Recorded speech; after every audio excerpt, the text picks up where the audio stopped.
कहते हैं कर्म कभी मरता नहीं और ऋण कभी समाप्त नहीं होता जब तक उसे चुकाया न जाए।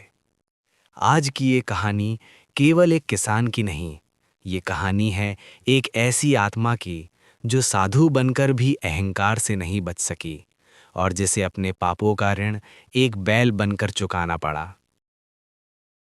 ये कथा है हरियाणा के बेरी गांव की, हरलाल जाट की और उस आत्मा की जो पिछले जन्म का ऋण लेकर भटक रही थी। सन 1750 के आसपास हरियाणा के गांव बेरी, जिला झज्जर में एक सीधा साधा मेहनती किसान रहता था। नाम था हरलाल जाट। शाबाश मेरे बैलों, चलते रहो।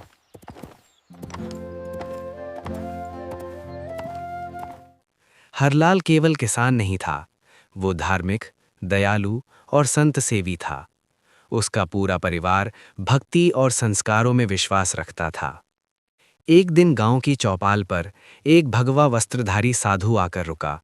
उसने सत्संग करना शुरू किया, मीठी बातें बोली और खुद को त्यागी बताया। हम सभी एक ही चेतना का हिस्सा हैं। जब हम ये समझते हैं तो जीवन सरल हो जाता है। माता पिता बचपन में चल बसे, घर बार छोड़ दिया, अब तो केवल भक्ति ही जीवन है। ये सब सुनते ही हरलाल का हृदय पिघल गया।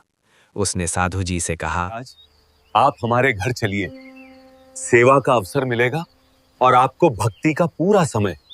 साधु मान गया। हरलाल ने उसे अपने चौबारे में ठहराया। परिवार दिन रात सेवा करता रहा, भोजन, वस्त्र, सम्मान, सब कुछ। पर भक्ति के साथ साथ साधु के भीतर अहंकार बढ़ता गया। साधु अब भक्ति से ज्यादा आराम करता था। कुछ वर्षों बाद वो साधु बीमार पड़ा और एक दिन शरीर छोड़ गया। हरलाल ने पूरे विधि विधान से उसका अंतिम संस्कार किया और खेत में उसकी समाधि बनवा दी। हरलाल को लगा उसने एक महान संत की सेवा की है, पर सच अभी प्रकट होना बाकी था। हरलाल बैलगाड़ी से मंडी माल ढोता था। उसके पास 2 बैल थे, एक का नाम धनीराम और दूसरे का नाम रोशन।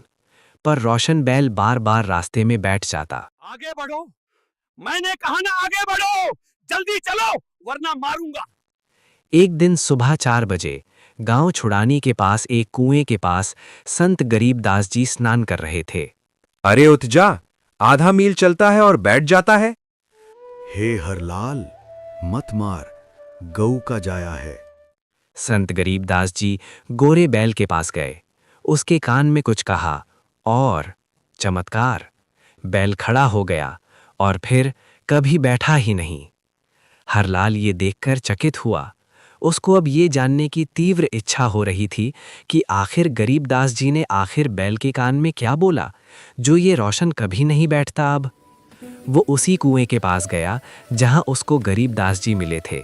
वहां जाकर देखा गरीबदास जी वहीं उसी कुएं के यहाँ खड़े हैं। तब वो उनके पास जाता है और कहता है, महाराज जी, आखिर आपने बैल के कान में ऐसा क्या बोला कि उस दिन के बाद बैल बैठा ही नहीं रास्ते में? हे हरलाल, ये बैल वही साधु है जिसे तूने चौबारे में रखा था। ये पाखंडी था, भक्ति नहीं करता था, खाता, सोता और अहंकार करता था।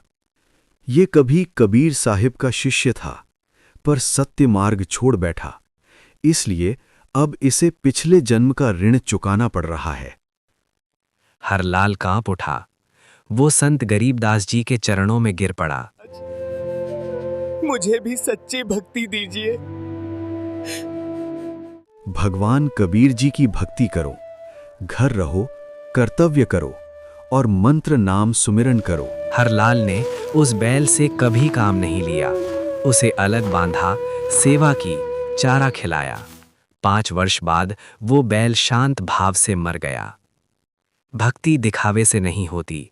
अहंकार साधु को भी पशु बना देता है। कर्म से कोई नहीं बचता और ऋण हर जन्म में चुकाना पड़ता है। यही है पिछले जन्म का ऋण की सच्ची कथा। ऐसे ही सच्ची घटना और कथा को देखने के लिए अभी चैनल को सब्सक्राइब और शेयर करें। राम राम जी सत साहेब।